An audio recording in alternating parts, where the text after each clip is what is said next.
Cette vidéo comporte tous les commentaires d'études sur les versets disponibles dans la Bible d'études Esprit et Vie, dans Matthieu chapitre 14 et 15. Chapitre 14, verset 6.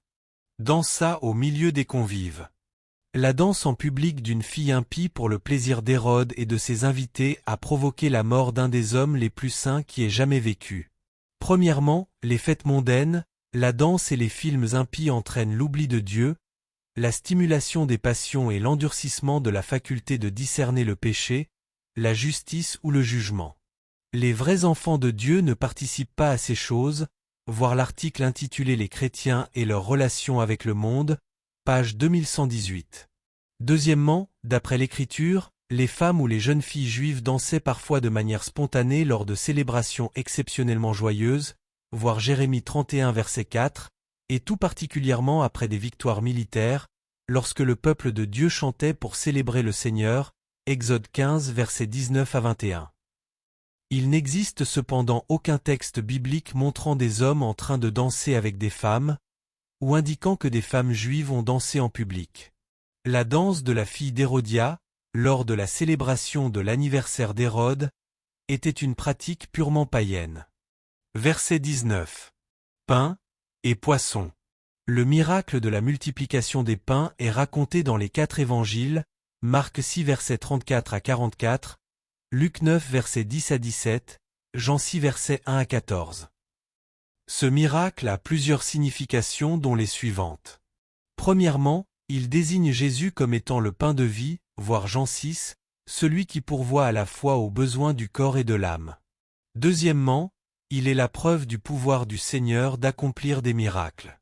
Troisièmement, c'est un exemple de la compassion de Jésus envers ceux qui sont dans le besoin, verset 14, voir Exode 34 verset 6, Michée 7 verset 18. Quatrièmement, il enseigne que le peu que nous avons peut être multiplié si nous le mettons dans les mains du Seigneur et qu'il le bénit. Verset 23. Pour prier, seul. Pendant son séjour sur terre, Jésus cherchait souvent à passer du temps seul avec Dieu, voir Marc 1 verset 35, 6 verset 46, Luc 5 verset 16, 6 verset 12, 9 verset 18, 22 verset 41 à 42, Hébreux 5 verset 7, le temps passé seul avec Dieu est un élément essentiel du bien-être spirituel de chaque croyant. Le manque de désir de cette prière solitaire et de la communion avec notre Père Céleste est un signe indéniable indiquant que notre vie spirituelle est sur la voie du déclin. Si tel est le cas, nous devons nous détourner de tout ce qui offense le Seigneur et renouveler notre engagement à persévérer dans notre recherche de Dieu et de sa grâce qui sauve, voir Luc 18 verset 1, note. Verset 27. N'ayez pas peur. Il y a beaucoup de choses dont nous pouvons avoir peur dans cette vie. Mais Jésus veut que nous regardions à lui et que nous n'ayons pas peur. Ces paroles d'encouragement sont fondées sur sa puissance illimitée et sur son amour personnel intense à l'égard de tous ceux qui lui appartiennent véritablement. Souvent, dans l'Écriture, Dieu ou Jésus-Christ encourage son peuple en lui disant « N'ayez pas peur », voir, par exemple, Josué 1 verset 9, 11 verset 6, 2 Rois 19 verset 6, 2 Chroniques 20 verset 15. 32 verset 7, Néhémie 4 verset 14, Psaume 49 verset 17, 91 verset 5, Ésaïe 10 verset 24, 37 verset 6, 44 verset 8, Matthieu 17 verset 7, 28 verset 10, Marc 5 verset 36, Luc 12 verset 4, Jean 14 verset 1 et 27, Actes 18 verset 9, 1 Pierre 3 verset 14. Chapitre 15, verset 6. Au profit de votre tradition. Certains pharisiens infirmaient les commandements de Dieu au profit de leur tradition et des idées humaines.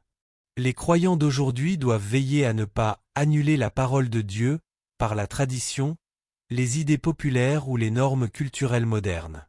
Agir ainsi reviendrait à tomber dans le péché des pharisiens et des chefs religieux juifs, voir Marc 7 verset 8, note. Verset 8. Son cœur est éloigné de moi. Voir Marc 7 verset 6, note. Verset 11. C'est ce qui souille l'homme. Voir Marc 7 verset 18, note. Verset 19. C'est du cœur. Voir Marc 7 verset 21, note. Verset 28. Ta foi est grande. Persévérer dans la vraie foi, c'est faire confiance à Dieu en toutes circonstances et lui rester fidèle, même lorsque vous passez par de grandes difficultés et qu'il ne semble pas vous répondre ni même se soucier de vous. Il s'agit là de la mise à l'épreuve de la foi. Luc 18 verset 1 à 7, 1 Pierre 1 verset 7, voir Marc 7 verset 27, note.